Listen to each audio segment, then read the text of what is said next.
जी हाँ दोस्तों, नमस्कार। तो सबसे पहले मैं अपने सभी विद्वान साथियों को, विषय बहनों को, सभी प्रिय विद्यार्थीगण को, जितने भी हमारे मित्र विषय बहनें प्रतियोगी परीक्षाओं की तैयारियां करते हैं, उन सभी को जितेंद्र क्लासेस की इस ऑनलाइन कक्षा की तरफ से और मैं अपनी तरफ से आप सभी लोगों को बहुत बहुत अतल दिल की गहराइयों से स्वागत करता हूँ, साधुवाद देता हूँ, अभिनंदन करता हूँ। प्रिय दोस्तों, आज हम बात करेंगे दृष्टांत अलंकार। दृष्टांत अलंकार के अलावा भी बहुत सारे अलंकार प्लेलिस्ट में पढ़ चुके हैं, जाके देखिएगा विद्यार्थीगण, कंसेप्ट क्लियर हो जाएंगे। आइए आज हम पढ़ेंगे दृष्टांत अलंकार। दृष्टांत अलंकार क्या होता है, इसके बारे में हम जानेंगे। दृष्टांत, जी हाँ, दृष्टांत अलंकार क्या होता है, आइए जरा देखते हैं दोस्तों। जरा देखो, दृष्टांत अलंकार, जहां बिंब और प्रतिबिंब का भाव प्रकट हो वही दृष्टांत अलंकार होता है। विद्यार्थीगण, मैंने क्या कहा, जहां बिंब और प्रतिबिंब, जहां बिंब और प्रतिबिंब का भाव प्रकट हो, उसी को क्या कहा जाता है, दृष्टांत अलंकार। या कहा जाए जहां स्पर्श या संगत की बात बताई जाए। बहुत अच्छी बात बता रहा हूं दोस्तों, कंसेप्ट बता रहा हूं। जहां स्पर्श या संगत की बात बताई जाए वहां भी दृष्टांत अलंकार होता है। तो हम यहाँ लिख देते हैं क्या विद्यार्थीगण, एक छोटे से टिप्स में, जहां स्पर्श, काव्य पंक्ति में स्पर्श या संगत की बात बताई जाए वहां भी क्या होता है, दृष्टांत होता है। आइए जरा हम एग्जाम्पल्स देखते हैं विद्यार्थीगण दृष्टांत अलंकार के। दृष्टांत अलंकार क्या होता है, आइए हम जरा देखते हैं उदाहरण के साथ। इसके उदाहरण कौन कौन से होते हैं। तो दोस्तों, आपने देखा होगा इसी में जो उदाहरण आता है जो रहीम नरधन है, जो रहीम नरधन है, कहते हैं पर उपकारी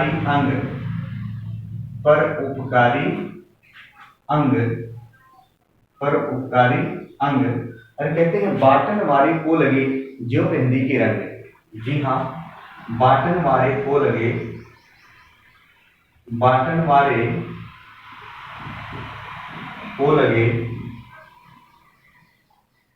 ज्यों मेहंदी के रंग, इसी में आता है। विद्यार्थियों, आपने पढ़ा होगा बहुत सारा एग्जाम्पल्स। तो जरा देखते हैं कौन कौन से एग्जाम्पल्स हैं। जैसे आता है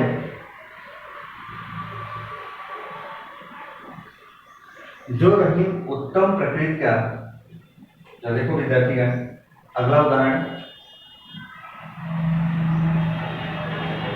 जो रहीम उत्तम प्रकृति का, कहते हैं करिना सकत कुसंग, करिना सकत कुसंग। अरे कहते हैं चंदन विष व्यापत नहीं, लिपटे रहे भुजंग। जी हाँ दोस्तों, क्या चंदन विष व्यापत नहीं, लिपटे रहत भुजंग। विद्यार्थियों, इसी में एग्जाम्पल्स आता है और बहुत सारा। आइए जरा देखते हैं। आता है सठ सुधरई सत्संग पाई। जी हाँ दोस्तों, अगला उदाहरण क्या आता है, सठ सुधरई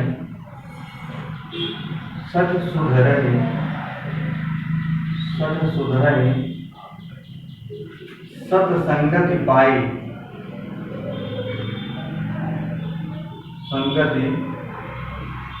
पाई, अरे कहते हैं पारस परसी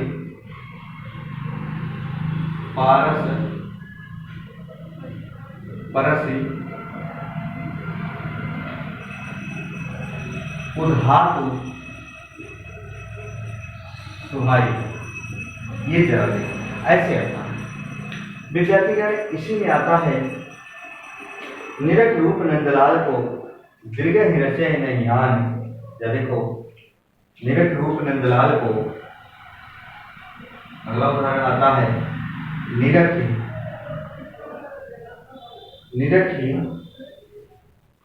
रूप नंदलाल को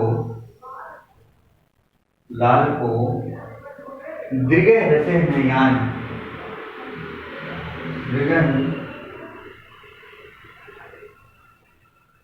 रचे नहीं आन।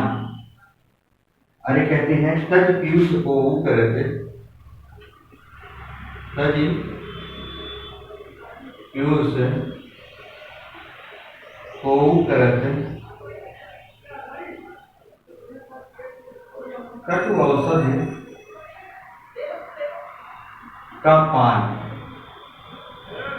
कटु औषधि का पान। तो विद्यार्थी इसी में आता है, जैसे एक म्यान में दो तलवारें कभी नहीं रह सकती। जी हाँ, जैसे एक म्यान में दो तलवारें कभी नहीं रह सकती। अरे कहते हैं किसी और का प्रेम नारियां पद क्या कह सकती, किसी और पर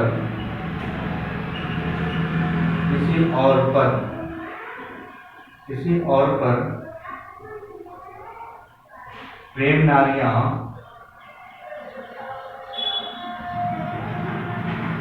पति का क्या सह सकती।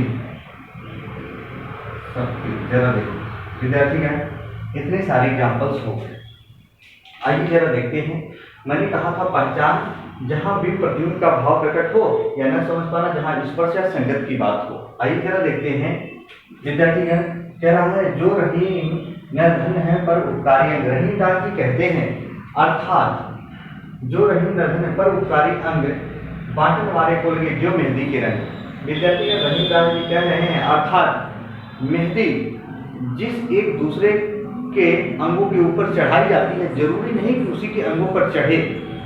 कहते हैं बांटने वाले को लगे, अर्थात मेहंदी को जो पीसने वाला होता है, मेहंदी को जो बांटने वाला होता है, लगाने वाला होता है, उसके भी हाथ कलर हो जाते हैं। याद रखना, जरूरी नहीं कि जिसके हाथों पर मेहंदी लगाई जाए उसी के हाथ कलर हो, अर्थात मेहंदी को लगाने वाला जो होता है उसके भी हाथ कलर हो जाते हैं, अर्थात पीसने वाला, बांटने वाला यानी लगाने वाला। तो दोस्तों याद रखना, स्पर्श की बात आ गई, यानी किसी के हाथों में मेहंदी लगाओगे तो हाथों को स्पर्श करोगे, टच तो होगा। वही कह रहा है जो रहीम उत्तम प्रकृति का कर न सकत कुसंग, चंदन विष व्यापक नहीं लिपटे रहत भुजन।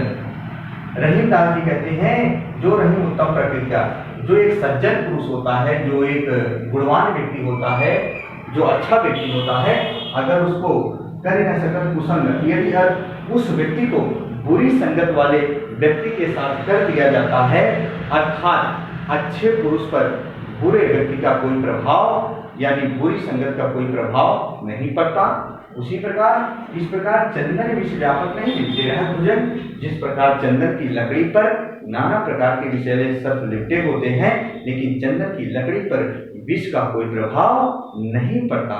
यानी चंदन की लकड़ी पर सर्प जो लिपटे हैं, स्पर्श तो किए हैं ना, स्पर्श किए हैं ना, तो याद रखना। तो मान लो चंदन की लकड़ी है, इसी पर सांप लपेटे हैं, लिपटे हैं, तो स्पर्श तो किए हैं ना चंदन की लकड़ी को। तो मैंने इसलिए आपको एक बताया, स्पर्श और संगत की बात की जाए। आइए सच सुधरे सच संगत पाई। देखो संगत यानी साथ, संगत का मतलब क्या होता है, साथ। कहा जा रहा है सच का मतलब एक जैसे दुष्ट व्यक्ति होता है, सत यानी अच्छी संगत पाकर वो सुधर जाता है। जैसे एक सत यानी दुष्ट, सत का मतलब अच्छी संगत पाकर सुधरे यानी सुधर जाता है।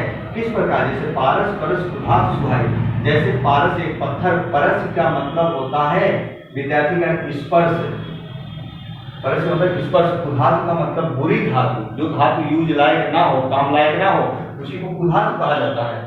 सुहाई मतलब अच्छी, यानी जब हम एक पत्थर को जब एक पत्थर को बुरी धातु के साथ स्पर्श कराते हैं ना, वो भी एक अच्छी यानी अच्छा पत्थर बनने का, अच्छा धातु बनने का प्रयास करता है। तो विद्यार्थी है याद रखना, संगत आ गया। निरख रूप नंदलाल को दृढ़ रचय नहियान। गोपियां कहती हैं सारी की सारी गोपियां, जब से मेरी आंखें नंदलाल यानी श्री कृष्ण के रूप को देखी हैं, तब से दृढ़ दृढ़ अच्छ लोचन नयन आंख का प्रयासी, तब से गोपियां कहती मेरी इन आंखों को कोई और नहीं भा रहा है। अरे कहती हैं कट पीयूष गोऊ करत कट औसत का पान, भला कोई अमृत को छोड़कर कट औसत का पान करता क्या। यहाँ देखो बिंब प्रतिबिंब का भाव है। किसी भी व्यक्ति को आपकी आंखें यदि एक बार देखी, वो कैच की बिंब प्रतिबिंब आपके दिलो दिमाग से उस व्यक्ति का नहीं उतर रहा है, तो वही तो हुआ बिंब प्रतिबिंब। कह रहे हैं मेरी आंखें तब से और किसी को नहीं भा रही जब से मेरी आंखें नंदलाल कृष्ण को देखी हैं, यानी नंदलाल श्री कृष्ण को जब से आंखें देखी हैं। विद्यार्थी है गलत मत करना, सभी दृष्टांत लगेगा। एक म्यान में दो तलवारें कभी नहीं रह सकती, किसी और पर प्रेम नारी आपत्ति क्या कह सकती।